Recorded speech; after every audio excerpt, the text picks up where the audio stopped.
আল্লাহ রাব্বুল আলামিন কোরআনে কারীমকে মুসা আলাইহিস সালামকে যেভাবে পাথরের খণ্ডে লিখে দিয়েছিলেন সেরকম কেন দিলেন না?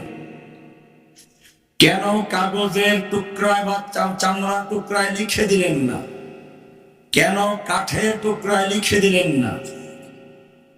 আমার মনে হচ্ছিল কাঠের টুকরায় লিখে দিলে ঘুন পোকায় খেয়ে নষ্ট করার আশঙ্কা ছিল, কাগজে বা চামড়ায় লিখে দিলে ধুলাবালু উপরে নষ্ট হয়ে যাওয়ার আশঙ্কা ছিল, পাথরের টুকরায় লিখে দিলে মুসা আলাইহিস সালামের হাত থেকে যেরকম পরে টুকরো টুকরো হয়েছিল ভেঙ্গে চুরমার হয়ে যাওয়ার আশঙ্কা ছিল। আল্লাহ রাব্বুল আলামিন সেজন্য কোরআনুল কারীমকে হেফাজত করার জন্য এমন এক ব্যবস্থা করলেন যা কোনো ঘুন পোকায় খেতে পারবে না, ধুলাবালু নষ্ট করতে পারবে না, হাতের থেকে ভেঙে নষ্ট হবে না, এমনকি দুনিয়ার কোন শক্তি তাকে ধ্বংস করতে পারবে না। আর তা হচ্ছে মুমিন বান্দা। আর এবার আমাদের কলমকে আল্লাহ রাব্বুল আলামিন কোরআন সংরক্ষণের জন্য গ্রহণ করেছে। ইন্না নাহনু নাযালনা যিকরা ওয়া ইন্না লাহু লাহাফিজুন। আমি কোরআন নাযিল করেছি, আমি নিজেই সংরক্ষণ করবে দায়িত্ব গ্রহণ করেছি। ইলাহুল আলামিন, তোমার কোরআন তুমি সংরক্ষণের জন্য এই বাচ্চাদের কলবকে কেন নির্বাচন করলে? তোমার কোরআন তো এত কঠিন। লাউ আনজালনা হাযাল কুরআন আলা জাবাল, এই কোরআন যদি পাহাড়ের উপরে নাযিল করতাম, লারাআইতাহু খাশিআম মুতাসাদ্দিআন মিন খাশিয়াতিল্লাহ, আল্লাহর ভয়ে পাহাড় চূর্ণ বিচূর্ণ হয়ে যেত।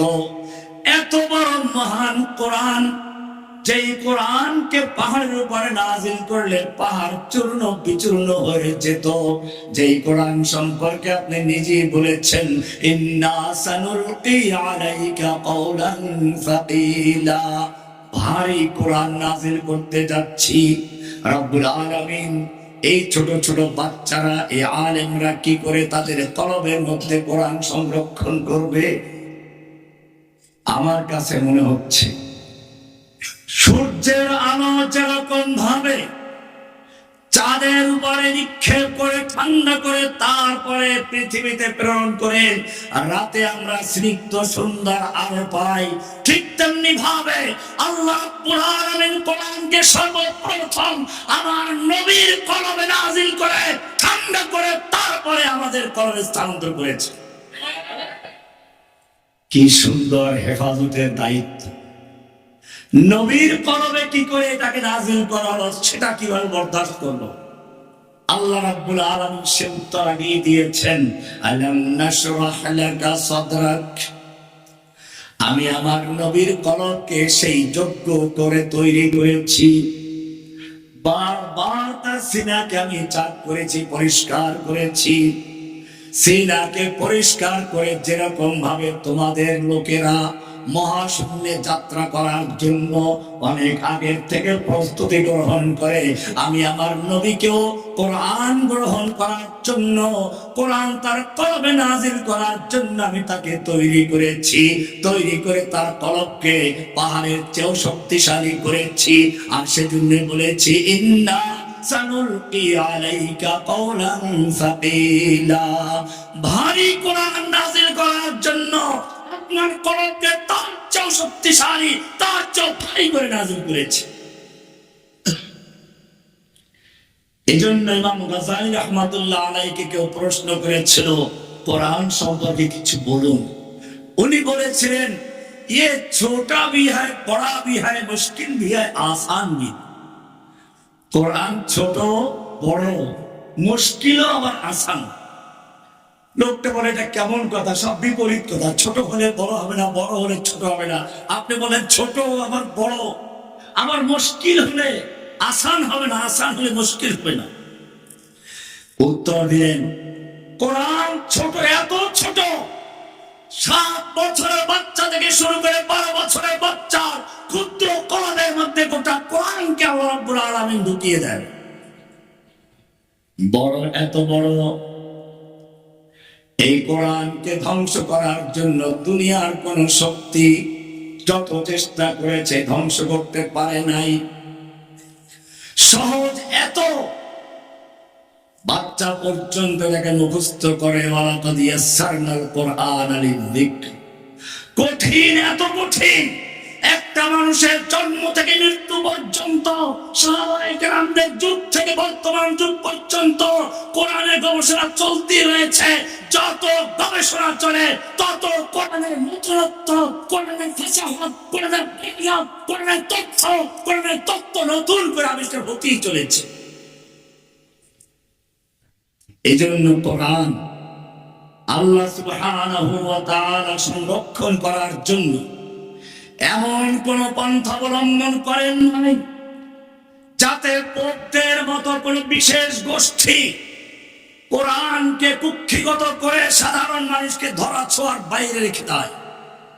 যেন কোরআনকে ব্রাহ্মণদের মতো কোন লোকেরা কুক্ষিগত করে নিজেরা এডিট হয়ে যায়, অভিজাত হয়ে যায়, সাধারণদের কোরআন ধরা ছোঁয়ার বাইরে রাখে। এরকম যাতে কুক্ষিগত না বলে আল্লাহ রাব্বুল আলামিন সেজন্য কোরআনকে মুখস্থ করার জন্য, কোরআনকে সংরক্ষণ করার জন্য গরীব ধনী বাছাই করেন নাই, ছোট বড় বাছাই করেন নাই। যে কেউ কোরআনকে হেফজ করতে চায় আল্লাহ তাআলা তাকেই কোরআন হেফজের জন্য অন্তরকে উন্মুক্ত করে দেন। ইন্না নাহনু নাযালনা যিকরা ওয়া ইন্না লাহু লাহাফিজুন। ইংরেজরা যখন ভারতবর্ষ দখল করেছিল, তারা মুসলিমদের হাত থেকে ক্ষমতা নিয়েছিল। এজন্য তারা জানে ভারতবর্ষে টিকতে হলে আমাদের একদল আলেম দালাল তৈরি করতে হবে। গোলাম মাহমুদ কাদিয়ানী সে প্রথমে নবুয়ত দাবি করে নাই, প্রথমে সুফি, এরপরে মুজাদ্দিদ, এরপরে ছায়ানবী, সর্বশেষ গিয়ে সে পূর্ণাঙ্গ নবী দাবি করেছে।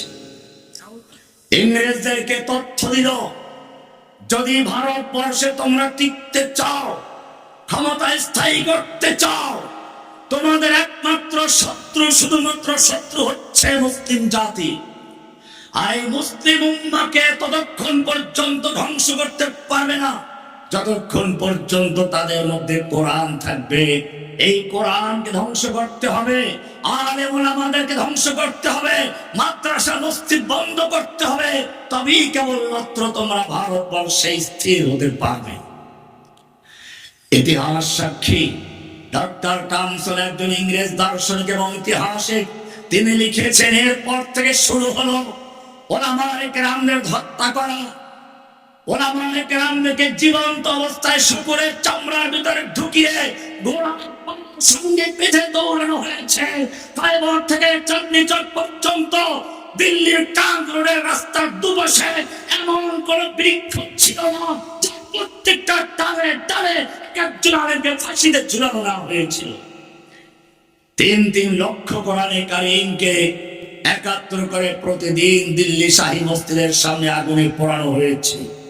মাদ্রাসাগুলো আগুন দিয়ে পুড়িয়ে দেওয়া হয়েছে, মসজিদগুলোকে ঘোড়া রাস্তা বানানো হয়েছে। ওলামায়ে কেরামদের বড় একটা অংশের মাল্টার দ্বীপে নির্বাসনে দেওয়া হলো। এমনি ভাবে ওলামায়ে কেরামদের ধ্বংস করা হলো। তারপরও দেখা গেল যে না, ভারতবর্ষ থেকে ইসলামের জাগরণ ধ্বংস হওয়া দূরের কথা, আরো দাবানলের মতো ছড়িয়ে যাচ্ছে। গোটা ভারত জুড়ে ইংরেজ বিরোধী আন্দোলন ছড়িয়ে যাচ্ছে। আবার দালালদেরকে ডাকলো, তোমাদের পরামর্শ অনুযায়ী কোরআন পড়িয়েছি, আলেমদের হত্যা করেছি, মাদ্রাসা মসজিদ বন্ধ করে দিয়েছি, তারপরে মাদ্রাসা মসজিদ যাতে চলতে না পারে সেজন্য মসজিদ মাদ্রাসার অর্থ সমস্ত সম্পত্তি হিন্দুদেরকে জমিদারি দিয়েছি। বলো তারপরও কেন ইংরেজ বিরোধী আন্দোলন থেমে যাচ্ছে না, আরো চাঙ্গা হচ্ছে, ছড়িয়ে পড়ছে গোটা ভারত জুড়ে। এবারে দালালরা বিভিন্ন ছোট ছোট মাদ্রাসা মক্তব থেকে বাচ্চাদেরকে নিয়ে হাজির করলো, ইংরেজদের সামনে বললো, দেখো তোমরা যে মাদ্রাসা মসজিদ পড়িয়েছ, ইটের আর কাঠের মাদ্রাসা পড়িয়েছ, তোমরা যে হত্যা করেছ, একদল প্রবীণ আলেমদের হত্যা করেছ, তোমরা যে গোটা মসজিদ গুলো জ্বালিয়ে দিয়েছ, এগুলো ইটের মসজিদ গুলো জ্বালিয়েছ, জেনে রাখো এই ছোট ছোট বাচ্চাদের প্রত্যেকটা বাচ্চার কলমের ভিতরে গোটা 30 পারা কোরআন সংরক্ষিত আছে। তোমাদের পক্ষে ধ্বংস করা সম্ভব নয়। ইন্না নাহনু নাযালনা যিকরা ওয়া ইন্না লাহু লাহাফিজুন। বলে তাহলে কি করা যায়? এইবার সবচেয়ে জঘন্য খেলা শুরু হলো। আলেমদের হত্যা করলে একদল হত্যা করেছে, আর একদল তৈরি হবে, কিন্তু তারা এবারে পরিকল্পনা নিল কিছু দালাল তৈরি করার জন্য। এজন্য আপনারা দেখবেন ভারতবর্ষের ইসলাম ইতিহাস বলতে গেলেই কেবল চলে আসে সুফি সাধকদের মাধ্যমে ইসলাম প্রচারিত হয়েছে। কেবল দেখবেন সিনেমাগুলোতে, ভারতের সিনেমাগুলোতে মুসলমানরা ওই মাজারে গিয়ে তারপর দোয়া নেয়, রোগ ভালো হয়ে যায়, যুদ্ধে বিজয় লাভ করে। কেবল মাজার কেন্দ্রিক করার জন্য একটা চক্রান্ত হয়েছে।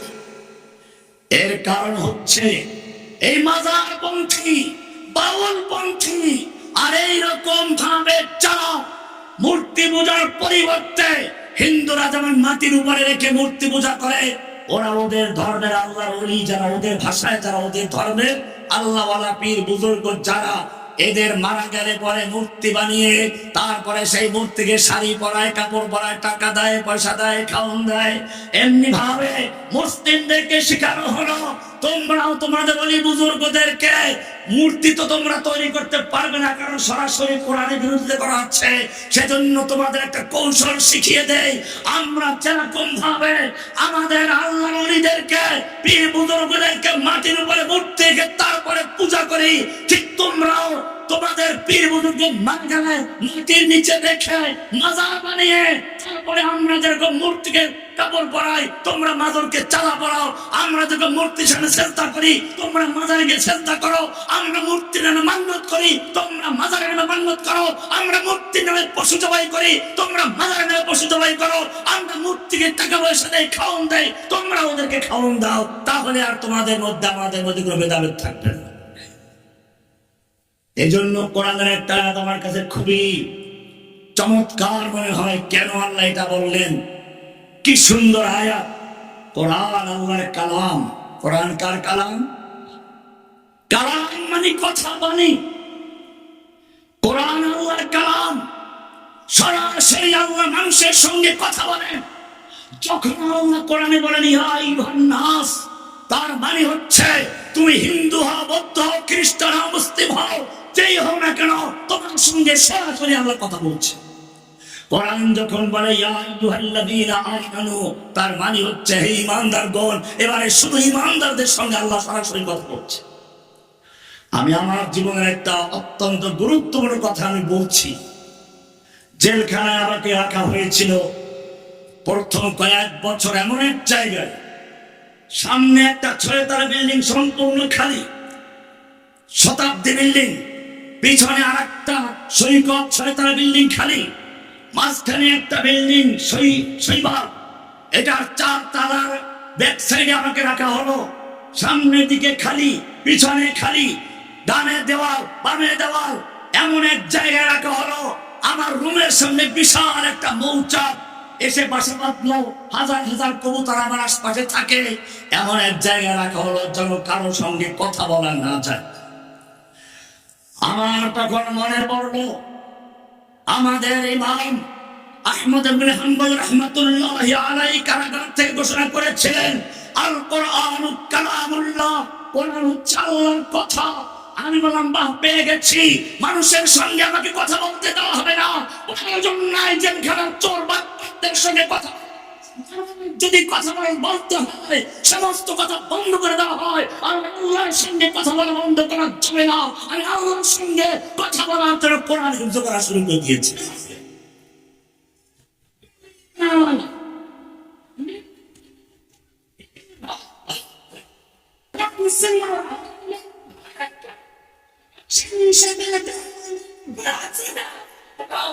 স্লোগান দিয়ে সময় নষ্ট করার দরকার নেই, জরুরি কথা আছে, কথা শেষ করে বলে গুলি সাজতে রাত্রি। কোরআন আল্লাহর কালাম। আমি বলছিলাম একটা আয়াত অত্যন্ত মনে পড়েছে, গুরুত্বপূর্ণ আয়াত। আল্লাহ বলছেন ইয়া আইয়ুহান নাস। নাস বললে একটু আগে বলেছি সমস্ত মানুষকে আল্লাহ তাআলা খিতাব করছেন, সম্বোধন করছেন। তুমি হিন্দু হও, মুসলমান হও, বৌদ্ধ হও, তুমি যেই হও না কেন, ইয়া আইয়ুহান নাস দুরিবা মাসালুন ফাসতামিউ লাহু। তোমাদের জন্য একটা মেসাল পেশ করা হচ্ছে। দুরিবা মানে আঘাত করা হচ্ছে, বরাবা ইয়াদুল মানে মারা। তো এখানে আল্লাহ মেসাল দিয়ে মারবেন মানে কি? দুরিবা মাসাল একটা দৃষ্টান্তের আঘাত করা হচ্ছে, উপমান আঘাত করা হচ্ছে, কলমে ধাক্কা মারা হচ্ছে। ভালো করে বুঝো কি সেইটা। ইন্নাল্লাযীনা তাদউনা মিন দুনিল্লাহ,